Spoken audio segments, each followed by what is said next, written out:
Welcome back to Top 5.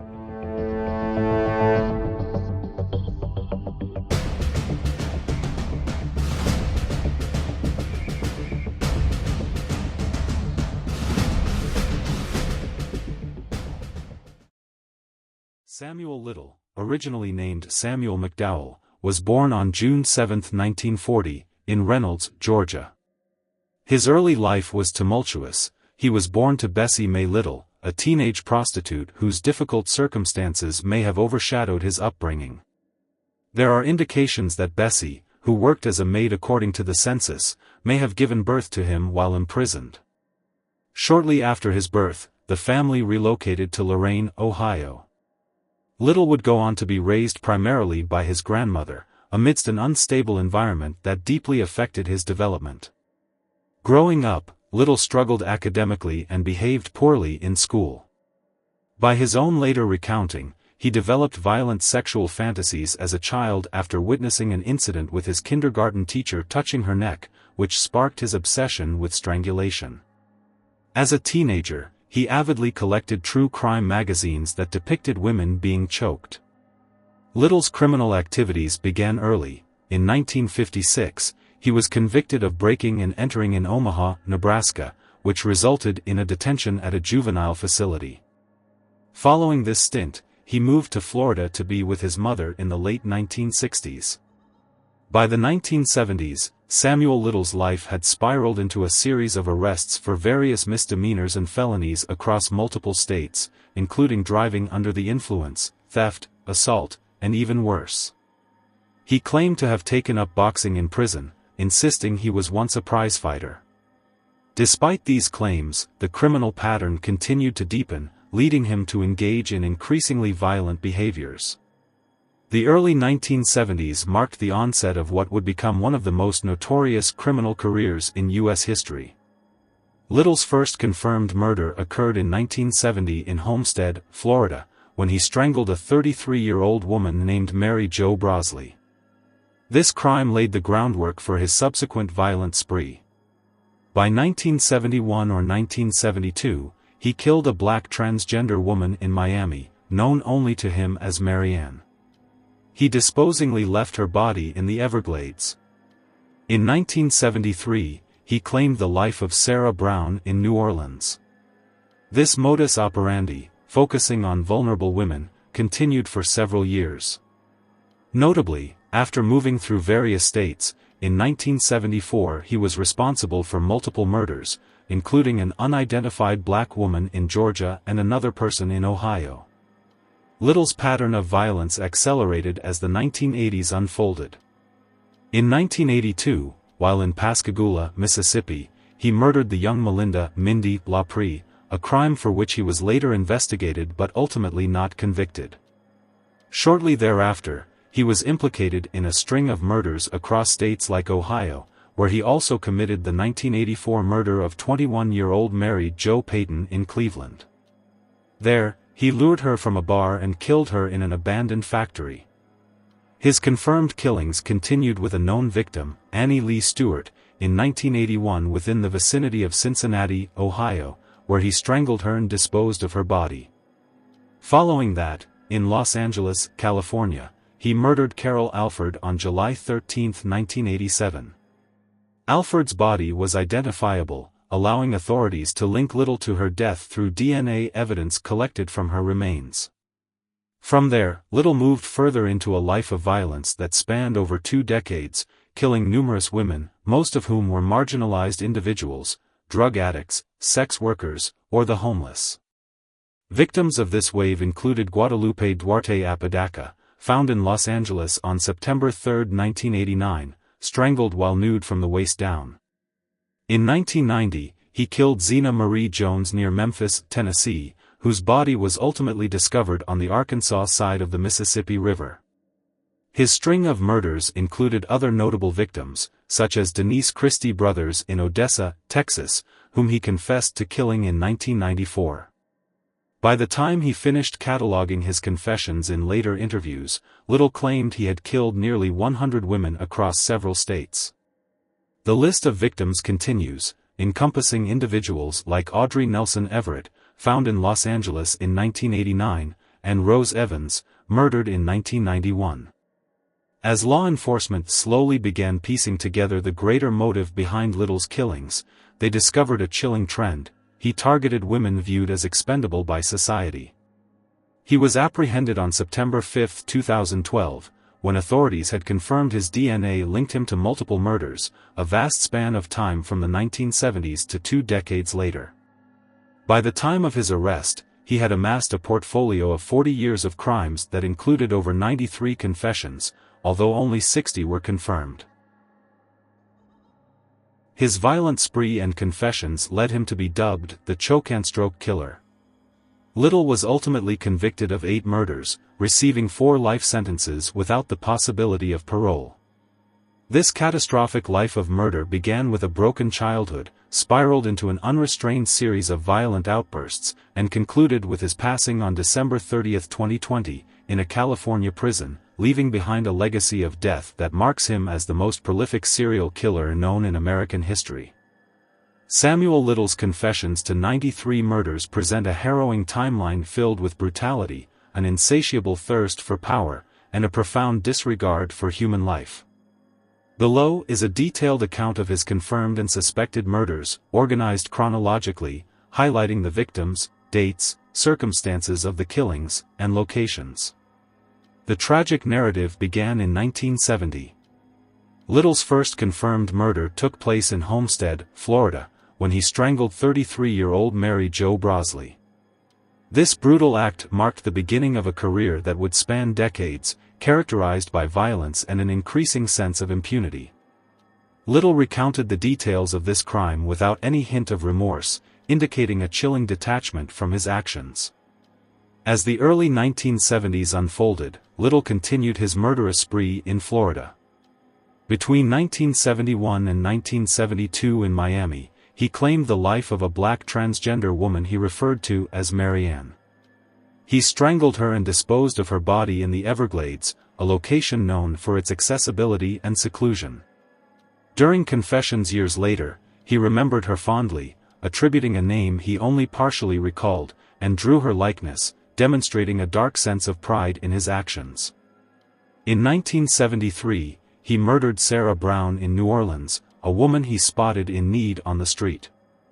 Little described how he choked her, deriving satisfaction from the act, and left her hidden in a remote area.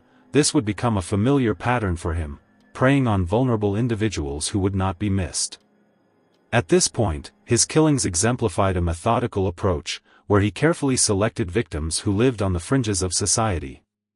The killing continued into the late 1970s. In 1974, he escalated his violence in Cincinnati, killing an unnamed black woman and another unidentified female. Little confessed to disposing of one of their bodies outside Columbus, emphasizing how easy it was to commit such acts without gaining attention. This impunity was a recurring theme in Little's narrative, and his confidence in eluding law enforcement only grew. In 1977, he murdered Yvonne Pless in Macon, Georgia. Little later confessed to taking her life after she accepted his offer for a ride, eventually strangling her and leaving her body in an isolated area. Her disappearance went unnoticed for years. This incident underscored his targeted approach, choosing women who were often overlooked and underreported. His killing spree in the early 1980s began in earnest with the murder of Melinda "Mindy" LaPree in 1982. Lured to Pascagoula, Mississippi, the 22-year-old woman vanished entirely. Little later described how he killed her in a fit of rage, a narrative echoed in the confessions of other victims, indicating a psychopathic escalation that fed his violent compulsions. The year 1984 marked a significant period for Little, with multiple murders committed in rapid succession. One notable victim was Mary Jo Payton, a 21-year-old woman he met at a Cleveland bar. After taking her to an abandoned factory, he strangled her, disposing of her body in a manner that would ultimately lead to its discovery several weeks later. This killing was emblematic of his brutal and reckless behavior, viewing victims as mere obstacles to be erased. Little's confirmed murders continued with Carol Linda Alford on July 13, 1987, found in an alley in Los Angeles. Alfred, who was 41 years old, met Little almost unnoticed. He strangled her, later leaving her body to be identified by her own daughter, a haunting testament to the personal loss brought upon a family due to his actions. This was one of the first direct links established between Little and the growing body of evidence against him. The subsequent murder of Guadalupe Duarte Apodaca on September 3, 1989, again in Los Angeles, showcased Little's escalating violence. He sexually assaulted and strangled her, before unceremoniously leaving her body in an abandoned vehicle. Days later, an onlooker would unearth the brutal reality of Little's heinous acts, illuminating a pattern that law enforcement was beginning to recognize. The killing spree surged into the 1990s with the disappearance and murder of Zena Marie Jones in 1990. Claiming to have picked her up from a motel in Memphis, Little later revealed that her body was found on the Arkansas side of the Mississippi River. The detail that her remains were ultimately linked to him through a sketch he provided highlights his chilling need to memorialize his victims, displaying a vanity in his crime.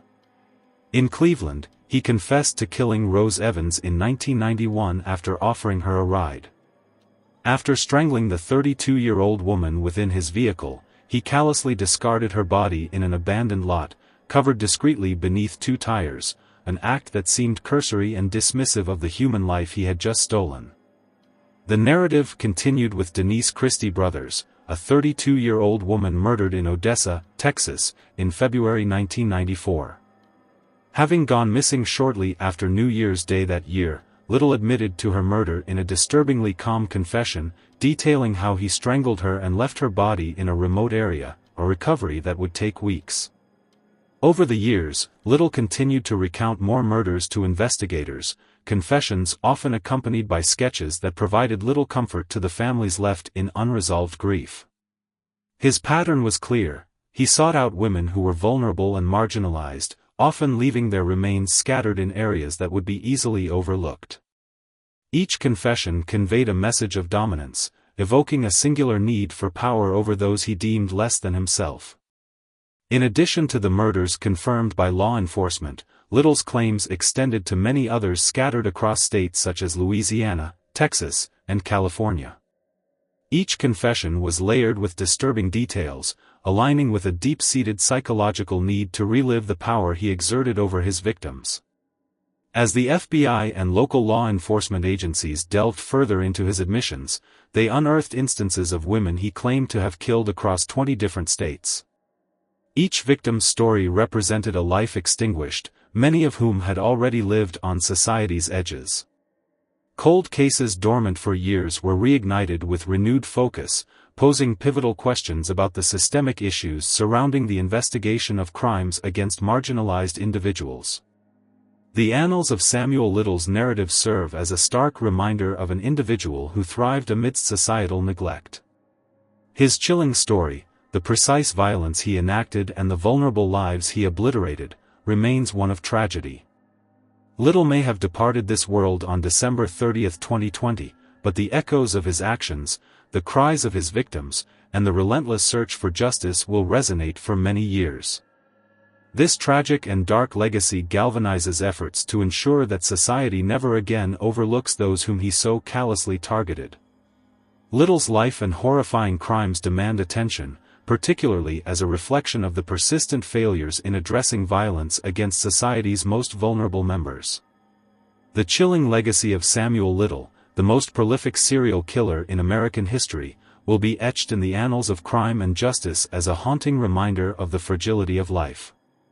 His confessions, recounting 93 murders over decades, not only illustrate the extent of his brutality but also the systemic failures that allowed him to evade capture for so long. Little preyed on the marginalized, women often overlooked by society, living on the fringes of existence, including sex workers and drug addicts. These were lives that he extinguished with calculated cruelty, often believing that their disappearances would go unnoticed. Despite the horrific scope of his crimes, Little remained largely anonymous until his arrest in 2012, when law enforcement began piecing together the disturbing puzzle of his past. His confessions triggered a nationwide effort to match them with unsolved cases. Each confession revealed both the chilling details of his acts and the painful stories of the women he killed, individuals with families, dreams, and lives that were tragically cut short. As investigators pieced together the stories behind each victim, families began to find closure, even in the most tragic of ways. The artwork Little created, sketches of many of his victims, became crucial in identifying some of the women he had killed. These sketches not only represented the faces behind the names but also served as a poignant testament to the lives lost, each portrait a reminder of their humanity, a symbol of the love and hope that might have been. In the wake of Little's confessions, advocates began to push for systemic changes in how law enforcement addresses crimes against vulnerable populations. The overwhelming number of cases tied to him highlighted the urgent need for more thorough investigations, enhanced support for marginalized individuals, and greater societal recognition of the issues surrounding violence against women, particularly those considered expendable by society. Samuel Little died on December 30, 2020, in a California prison, where he was serving multiple life sentences. Although he departed this world, his legacy lives on, not simply as a notorious killer but as a catalyst for change. Many hope that the awareness raised by his horrific acts will prompt deeper reflections within law enforcement agencies and communities about the importance of protecting the most vulnerable among us. In the years following his death, Little's crimes continue to serve as a chilling reminder of the darkness that can lurk within humanity. His actions galvanized a movement to shed light on cases that might otherwise remain in the shadows, ensuring that the stories of his victims are no longer forgotten. Each name and each face represents a life that mattered, and the collective fight for justice persists, echoing a solemn promise that society will strive to ensure that no one is overlooked again. The search for justice for Samuel Little's many victims is still underway, pushing for acknowledgement not just of the crimes he committed but also of the societal issues that enabled him to persist in his brutality unchecked for so long. As communities continue to advocate for systemic change and support for marginalized individuals, the shadows cast by his reign of terror may give way to a stronger commitment to justice and compassion, honoring the lives lost and preventing future tragedies from occurring. Through understanding and remembrance, the legacy of Samuel Little can transform from one of horror to a call for profound societal reflection and action.